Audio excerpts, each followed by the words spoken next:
So we're back. Atlantian Army Infantry is what we're going to talk about. I am Christoph, and again here with Count Bart and Sir Felix. Thank y'all guys for helping me out on this. I couldn't do it. I mean, I'm a Luddite. I don't even know how to operate one of these computers, so I appreciate it. So we're going to talk about the Atlantian Army Infantry. All right, next slide. Infantry, the infantry overview. Infantry is the backbone. Plans often depend on the infantry and with shield heroes and spear gods. So yeah, this is the money makers as far as I'm concerned. They're composed of household units and baronial units, and they will be led by the warlord and regional commanders. These are the folks who get the job done. These are the ones that are the real heroes in a fight. Next slide. So their job, stay together. That's stay together, stay alive. That's it. And take out the enemy. That's basically what your job is. Yeah, the infantry needs to stay together and have good cohesion, because a lot of its function on the battlefield that we're looking for as commanders is to be dependable, predictable, be a large unit, be something that smaller units can maneuver around. So cohesion is really important. Yeah, and I think you can do your job, and the way you do your job is be there for the guy that's right beside you. You don't have to be a superstar here. Just be there for the person that's right beside you. Just keep each other's backs, listen, keep your eyes open, and basically just do what you're told. I mean, and when it's time, inflict as much violence on the other people as possible. Amen. So some of the commands is rally, reform. I mean, that's pretty self-explanatory. During chaos of the battle, listen to these people who are in the leadership roles for that rally and reform, and learn where you're supposed to be, and get there right beside the person, and get the people that you know you fought with a lot of times, and be right there with them. Stand fast. We talked about in the last video. Stand right here. Let's keep our line right here. This is the line in the sand. Try not to use the word hold. Yeah, and if you hear the command stand fast, really check your feet, check your position relative to your allies' positioning. If your commander is yelling stand fast or dress the line, you really need to be looking to see where you're at and making sure that you're not getting strung out ahead of everybody else or lagging behind. You really want to be tight on your shoulder, shoulder to shoulder with your buddies. Yeah, that's a really good point. So, it's relative to the whole army. Right. So if we give a charge like shift left, shift right, charge, advance, retreat, whatever, it's relative to the whole army. So if you're out ahead of everyone, kind of factor that in. Yes, that's a good way to take a spear shot right in the side. Is those couple steps right in front of your buddy, and next thing you know, you're taking a spear right in the side, and that's not a good place. Another command, advance. When we say advance, same thing. We just, as a group, want to walk. We don't have to take off running. We're just walking at a steady pace, headed toward the enemy force. That's what we want to do. We also still want to keep that line together pretty much. Shift left or right. To me, a shift is basically almost a whole unit moving left or right. Now, there's other commands where we may say wheel, where we'll kind of just wrap around left or right. But shift, I just want to move the whole unit as a whole, the whole infantry as a whole, just left or right to reposition them on the battlefield. Also, stay alive. Don't save your life cheaply. That's number one. Listen to commanders. And I think as a thing for commanders and other people, once you start playing in this game and you've been there a couple times, we need to stop this urge, I'm trying to say, of yelling commands just because we want to at certain times. I do think that we need people to yell. We need people who take charge, but we need people who take in charge that, for a better sense, know what the army wants to do instead of what we're accomplishing that at this time. Does that make sense what I'm saying? Because I've been on a field where someone's yelling hold or stay here and someone else is yelling charge, charge, charge. And we have these other people who are looking for direction at the time. And that's just really confusing. Yeah, you really need to be careful. If you're not specifically named a commander in a battle, you need to be very careful about generating a new command. You mostly need to stick to repeating commands, no matter, you know, how experienced or high ranked you are in the SCA. You need to listen to your commanders and your sub commanders and do what they say. And you know, if you're just really itching to yell something out, feel free to repeat a command you heard. If our warlord says stay the line, then repeat stay the line. Everybody should be repeating that, but definitely don't take it onto yourself to suddenly tell the entire infantry unit to charge. That's definitely the choice and purview of the warlord. Yeah, definitely. And the other thing I'd add there is it's not just incumbent on you as the member of the army. It's really up to the chain of command to be in there and make it clear what the strategic objectives are of the battle and what we're going to do and what the commands are that you should be looking for. And so don't worry, you don't have to invent this yourselves. This should be communicated to you effectively before the battle. And when we're having those discussions before the battle, if something isn't clear to you or you kind of want to know what your job is, let's say you are commanding a baronial or household unit and you will have some autonomy out there, that's the time to ask those questions for sure. You cannot call a charge. Absolutely. Or whatever, or who's going to make the call. That's oftentimes one of the most important things we set up before the battles. Who's gonna call go, and then it's also incumbent on the warlord to not get in there and start fighting and mixing it up when they really should be standing back and kind of making those calls. So we're going to totally and warlords and stuff, like you said, I don't need to have a spear on the front line planned when I should be back making the command.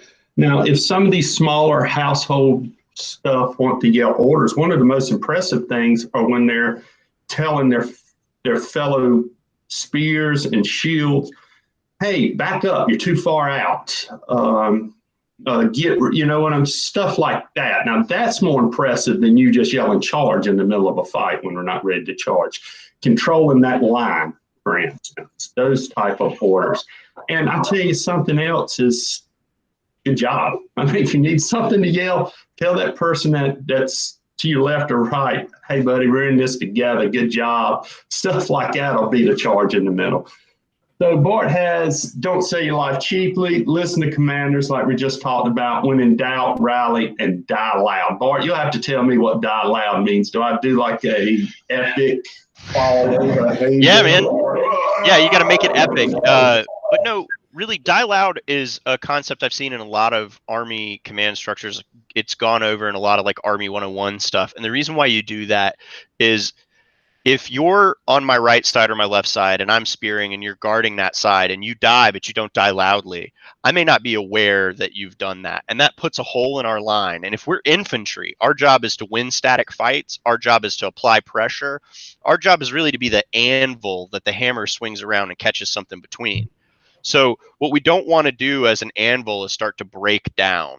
So die loud is when you get hit and it's a good hit and you're dying, you need to yell out loudly, good. Not only will it help you avoid eating a second spear shot to the gut, but it'll also help protect your allies. You can't say after you're dead that you're dead. That's against the rules. But you can call good nice and loud to make sure that your army mates know that that's what's going on. So that's what die loud is. Gotcha. It gets it also the next spear or shield to step forward. They know what happened. They can get in there and plug that hole that's just been created by your death. Yeah, I like that. So what we got next? Apply pressure, engage, and charge. That's pretty much the bread and butter of the infantry, especially in field battles. Apply pressure. Walk up to the enemy. Once you get there, the command's to charge. And when the engage is to walk, charge is to run. And as far as I'm concerned, if a charge is yelled in a field battle, it's not for you to run up and stop a foot from the enemy and start sword fighting, as far as I'm concerned. If a charge is issued, I want you putting people on their ass. I want you to hit them with as much violence as possible. Yeah, let's move to the whiteboard for that. I think we've got a good way to demonstrate that here. So the difference between engage and charge, you've got your enemy unit here, and you've got your Atlantian unit here. And let's say they're both infantry units. Let's just say we're about the same size. Engage, as Christoph was saying, is we're moving up and we're moving to contact almost at a walk. Our goal is not to blow through them, but to begin to engage them across their front so that everybody in this unit is engaged with everybody in this unit. They're worried about us. Their eyes are facing us. Their shields are facing us. Their spears are facing us. Their weapons are trained on us, and we are killing each other. That is engage. Charge is different. How, Chris?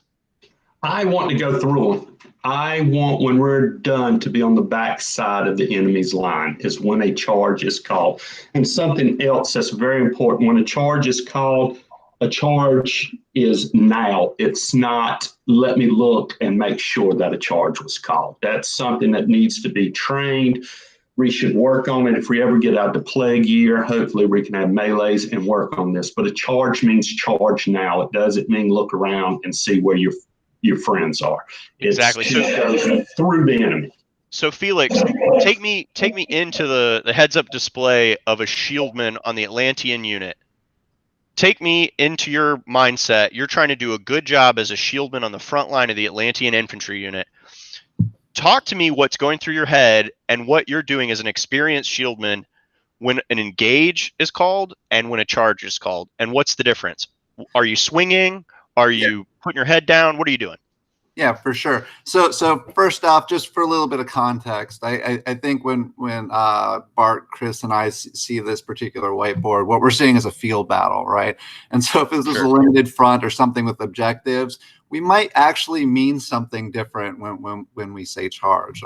So generally, kind of speaking from a strategic perspective, your infantry are doing one of two things. You're either engaging or killing the other people, or you're trying to stay alive with the other people while you're engaging with them. So you're either actively trying to kill the other people, or you're trying to defend against the other people, or you're trying to take real estate, really.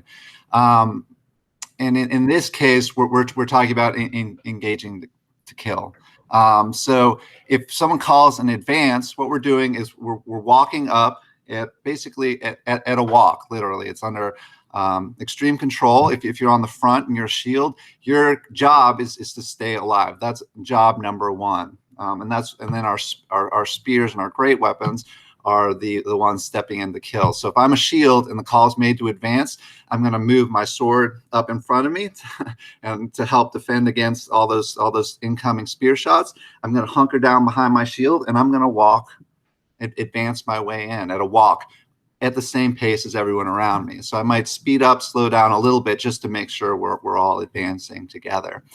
And then we're going to start mixing it up. And basically, if we get in close enough to throw some shots, maybe do that. But your number one job as a shield is to stay alive. And maybe when you take shots, take those higher percentage shots, you're 90% sure you can hit that person. Otherwise, stay alive to let the spears and poles work. Let me ask you a question, Felix, before we move on to the charge section of like how you would deal with that as a veteran shieldman. Sure.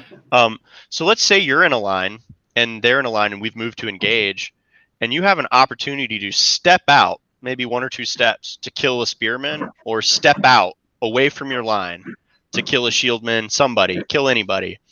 Do you take that chance when you're in engage mode? When I'm in engage mode in an open field battle, likely not going to take that opportunity unless it's been established ahead of time. So it kind of depends on the scenario. I have been in situations where in advance, if the warlords called it, they will call for specific people to go out there and kill those really overly aggressive spears. But I wouldn't necessarily break formation to do that. Cool. So now charges. If you hear the word charge as a veteran shieldman in the front line of an infantry unit, what are you thinking? What are you doing? How are you executing that command as an individual? Yeah. When it looks like this, it's an open field and the call's made to just charge. I'm gonna basically be running at a sprint, getting low, hitting the shields, hopefully with the rest of my buddies. Now, one thing to keep in mind, it's kind of like advance. One of the most important things is you advance with everyone. So if you find yourself a little bit faster than the people around you, then slow it down a little bit. There is a little bit of context here. If you find yourself a little bit slower than everyone, then pick it up a little bit. But we usually try to maintain a pace that's achievable for folks. Yeah, does that make sense? So I'm looking to hit a sprint, hit with as much kinetic energy as possible, and we're trying to blow through. So I'm not taking swings on my way through. When that first engagement's hit, I'm looking to drive. So if you can go ahead and YouTube folks playing American football, people hitting the sled. It's like a kind of a sled drill where we're just hitting, getting low, and we're driving through the enemy units. Again, you're not necessarily looking to take shots immediately. What you're looking to do is push through for real estate, and the more disruption you can cause, the more opportunities you're kind of creating for those pole arms and spears behind you to actually get the kills. Then once you punch through, yeah, you might end up engaged. But then the most important thing is, as you're that lucky black arrow that's knocked through everyone, you get in the back there, you might engage a few people, but the other really important thing there is to rally buddies. So you want to rally up when you make it through the unit. Don't get into single fights, but if you make it through there with your other friends, and there's 2 or 3 of you, and you get opportunities on spears, things like that, yeah, mix it up, fight for sure, but do it as a group. And something Felix said too that's real important is that the black arrows are going through. It's important that the guys behind capitalize on this real estate. You might not be the initial charge, but you moving up to capitalize on this real estate and taking advantage of what the black arrows have just done is really, really important. So Chris, help me out. So I asked Felix to be my veteran shieldman and walk maybe some of the newer folks through being a veteran shieldman in these situations. You be my veteran spear god, and sorry, Felix, not shieldman, but shield hero. Yeah. And then for Christoph, you be my spear god. You're the veteran spear god. How you hear charge called? Your Felix, who's in front of you, blows through the enemy unit. He gets low. He doesn't stop to engage, and he blows a hole that's so big that you could drive a truck through. Now, what are you doing as the veteran spear god? Okay, so one of the first thing I do is when I see a spear or a charge about to happen, and I'm a spearman, I get my spear out of the way. One of the worst things I hate is a charge coming and some spear stuck in a man's face or flipping away. I realize it's coming. My spear comes up. I will take a few steps back to give these guys the opportunity. Once chaos comes, I'm looking at, I usually work with spear. If I look over, there's Bart right beside me. Let's step forward, Bart. Get into that territory where the enemy used to be. Now we're there in this chaos. We start picking off targets, anything we want, really. And we reform that line where the enemy was. Does that make sense? We have now taken let's be honest, some of these black arrows are not going to make it through. So we need to not make their death in vain. And we will get in that area and we take opportunity. But I think it's also important as a spearman, once you get in there, or commander especially, once we get there, we also reform and rally at that area. We don't let people just branch off in 400 different directions going. We rebuild it. We wipe out that line as fast as we can because it should be chaos. We have to kill them. We have to kill them fast. So that's basically, as a spearman, what I do. So the shields push and the spears and pole arms capture territory by killing and establishing threats inside the real estate that used to be the enemy unit. Yeah. Cool. All right. So I think that takes us out of charge. And we can go back. So that's engage and charge. Now we can talk about winning static fights, which is the last part of the infantry job. Okay, you got win static fights.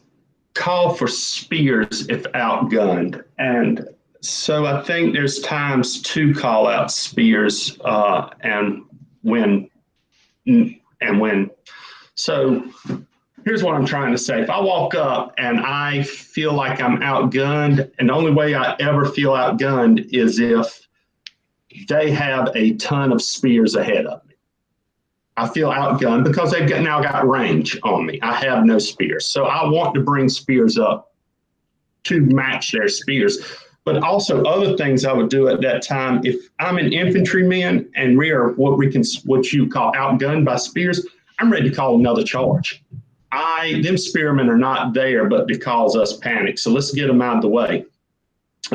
Calling for spears, I will bring them up, but I would just soon do what you have there, a post charge or a column charge, and run those into those spears to back them up, and then step my spears up to start outgunning them. Does that make sense, what I said? Perfect sense. Yeah, absolutely. So sometimes you want to call for spears, but sometimes you just want to pulse charge. So I'm gonna just put X's here for spears and O's for shields. And let's say the front of the enemy unit is mostly spears, and we're mostly shields here. You could swap out some of these shields for spears. Mm-hmm. That takes time. Or you could pulse charge, right? So what does a pulse charge look like, Christoph? Me, I don't want to go through the unit then. I want several guys to run up, hit them, stay alive, get back to the line. Cause those spearmen to fall backwards. If you can take someone out, that's fine. Run into them, stay alive, run back to the line, or re-step forward to give that extra space. And in that time, I can actually use that opportunity to get my spears up front instead of, like you were describing, all right, shields to the back, spears to the front, which takes time. Or I could hit them with a pulse charge, and when those guys back up, my spears are up now. That's what a pulse charge is to me. Do y'all have any other idea of what a pulse charge is to y'all? Or? I want to hear Felix describe as a veteran shield hero what you do in a pulse charge, breaking it down to the smallest level. What do you do, Felix? Yeah, as a veteran shield, I can give a little bit of feedback that I think people mean several different specific variants when they say pulse charge, but they all kind of fall under the same umbrella, which is we're not going through. We're not charging all the way through, right? Like in a general charge. We're charging to a given place. And then we're really doing one of two things. You're either charging up and engaging. So, and this example is really, really good. So if you engage those X spears with your O shields, and you pulse charge in to sword swinging distance, you're going to have an extreme offensive advantage. You're going to be able to really attrit a number of those spears, right? Yeah, absolutely. So that's thing number one, engaging. And it's either you're trying to kill them. If you remember my two strategic things the infantry is doing, you're attritting the enemy, or you're gaining real estate. The other thing a pulse charge can do is you step in and you pulse in to push those enemy units back from the real estate, and usually it's you'll understand the context of it. You're either pulsing in because you have some type of weapons mix advantage. Again, it's usually shields on spears. You run up and you kill them, or you're trying to push them back, and that's when it's shields on shields. If that makes sense. Absolutely. We'll try to provide that context in the battle, before the battle, that type of thing. But those are the two types of pulse charges. Again, in my opinion, when we say pulse charges, we're talking about a controlled charge. We're not going all the way through. We're moving to engagement, maybe a little bit past the line of engagement and pushing people back, but really no further than that. And then we're running backwards. That's the pulse. You run forwards, and then you might give a little bit of ground. That's it. Perfect. Yeah. And Christoph, as a veteran spear god, if you're X here and pulse charge is called, what are you doing on the smallest, most tactical level? I'm taking advantage of what they're doing. I'm stepping forward to bring my spear into range, and in the chaos, I am taking out as much as I can. I mean, it's that simple. My spear, there's going to be plenty of opportunities when they hit all these shieldmen. They're going to drop every defense they can and try to scramble to stop those other shields. And you just take advantage of it.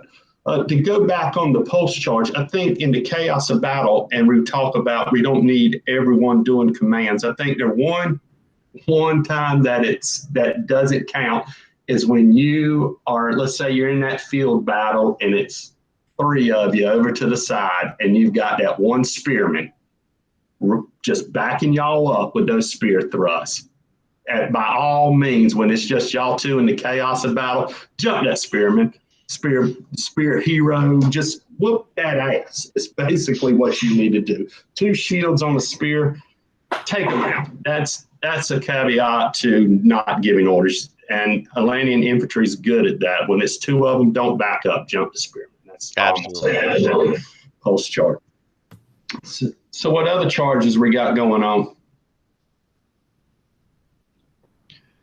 So the next charge was column charge. So right here, command for a column charge. So what is a column charge and what does that look like?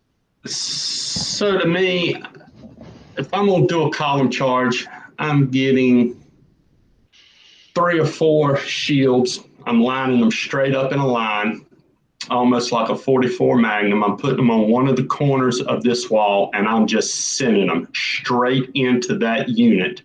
And that's basically to get to the other side just about. I want them to smash into that unit and cause as much chaos in that one corner as possible. Then behind that column charge, I need the rest of the infantry to step forward. We're trying to gain that ground then with the column charge. And it's a whole lot easier, like an arrow, focusing a few people in a line than trying to do a whole charge as a unit. So that right there, that group is almost like a bullet going through that. And you would be surprised once they smash into that with the reinforcement of the whole infantry coming up, how you can back people up right there. You can back them up, you can wrap them around, wrap them almost in a flank move, or if it's a bridge and we can crumble that side, then we're into the sweet meat of the army. And we're hunting dukes and knights and kings and anyone else who really wants to get it. So to me, that's what the column charge is for, is to be a bullet that goes through one of the sides. Right. So, sorry, go ahead. No, go ahead. I was going to say, so so imagine, if you will, we're in a bridge situation. Limited front is really a common time when you column charge, because you're trying to peel off a corner or force a thing to happen, right? So, so you're saying in a column charge, you call this column, and the commander in this case, are you letting each person know what their job is in this situation? I think we do, right? I think we tap these guys on the helmet and say, okay, buddy, you're in a column. Get ready for a column charge. Column. I do, and I usually like to stick one of the veteran shield in front of the group because I want him to make the call. I don't necessarily like to line them up and then start going, oh, they're ready. I like that veteran guy, as soon as he sees the opportunity, if it's on lay on or he gets the right time, then I want him to rush out, call the charge himself. And that gives other commanders the opportunity to get within the other ranks and get the rest of the infantry doing what they need to do also. Yeah, oftentimes column charge, you actually stack up the column behind the shield wall, right? So, so you'll have right. your initial wall of shields and spears, and then you literally take a column. So it might be 6 people, often, like as Bart's demonstrated here. Oftentimes, what our column looks like. And we stack them up behind the shields, and we let them know, hey, we're going to run a column charge behind you. And sometimes we'll co-opt those 2 front people and say, you're going to be part of our column. We're trying to be sneaky. Yeah. Does that make sense to you? Yeah, absolutely. And yeah, sorry, I just a point of clarification for everybody. I have this Atlantian unit back here, but just when we were talking about column charge, just imagine that there was a line here the whole time. You do not form a column charge out in front of your unit. It gives away what you're trying to do. I drew that poorly, so please accept my apologies for that. And Felix was good for pointing out that these guys are forming up sort of behind the face of the unit. Yeah, we accept your apology this time. Don't let it happen again, Bar. Another thing that we don't go into deep detail here, but is worth talking about is Killing Cup, especially now that we've got the bridge. Your Grace, you want to tell us about the Killing Cup? Sure. So if I don't need the center of the bridge and I want to trip the other army, I'm bringing the infantry down to the end of the bridge. Yeah. And what we do is we concave the infantry. Does that make sense? So your higher point, it anchors on each end of the bridge and you make a semicircle around. And what that does, as the enemy comes in, it actually gives you firing lines, both front of them and along the sides.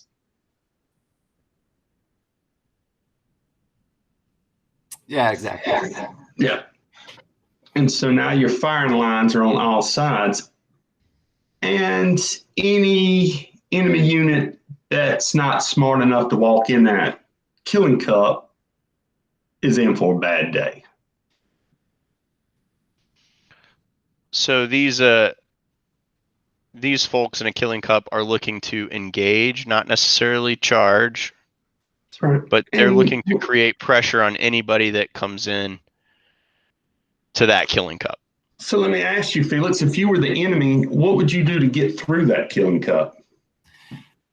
So if we're talking about a bridge battle, I would oftentimes not. I wouldn't want to go there, but if I had to and get through that, what would you do? This is where I would set up a really aggressive column charge and just try to blow out one of those sides. And yeah, I agree. And it would be just like Count Bart just drew. It would be hitting that, trying to go around the bridge instead of through the main unit. Yeah, you definitely want to blow through, reform, and then come back on. Yeah, and if you imagine you're that enemy unit, if you set up a column charge and you blow through that cup, now you don't have those people gigging you in the side as you advance. So really, the side of that enemy unit that's beside the column charge can then move into advance, 1-to-1. And oftentimes folks set up Killing Cups when they don't have numbers. So it's a superior formation for addressing the enemy. So oftentimes we'll set it up because you can hold or stay the line, stay the cup against a superior force. But if that enemy unit does have numbers, if they can engage you not in a cup, then they'll have the advantage, really. So you just have to disrupt the cup before you engage. Disrupt the cup. Well, I think that about wraps it up for what we've got here. I think we covered most of the basic commands. Just wanted to point out real quick before we wrap up. If you're a commander or you're listening for a command and you're the enemy unit, Felix said a lot of times we don't want to go into this because it's a disadvantaged situation. So the correct command for that scenario is deny. So we're denying engagement. Exactly. That means we're not moving to engage. We're not going into spear range of these guys. We're not going into sword range of these guys. We're staying back. We're denying engagement. Yeah, exactly. And be aware that that's what the other side's doing to you. A lot of times they will give the ground to bring you into the Killing Cup. Be aware. Yeah. Back it up. Make the right call. Yeah. So infantry overview. I think we've gone through charge. Bart said we could do an hour on charges. I don't think he was wrong. So thanks again, guys, for helping me out with this. I sure do appreciate it. And I hope this is helpful to other people too. So, absolutely.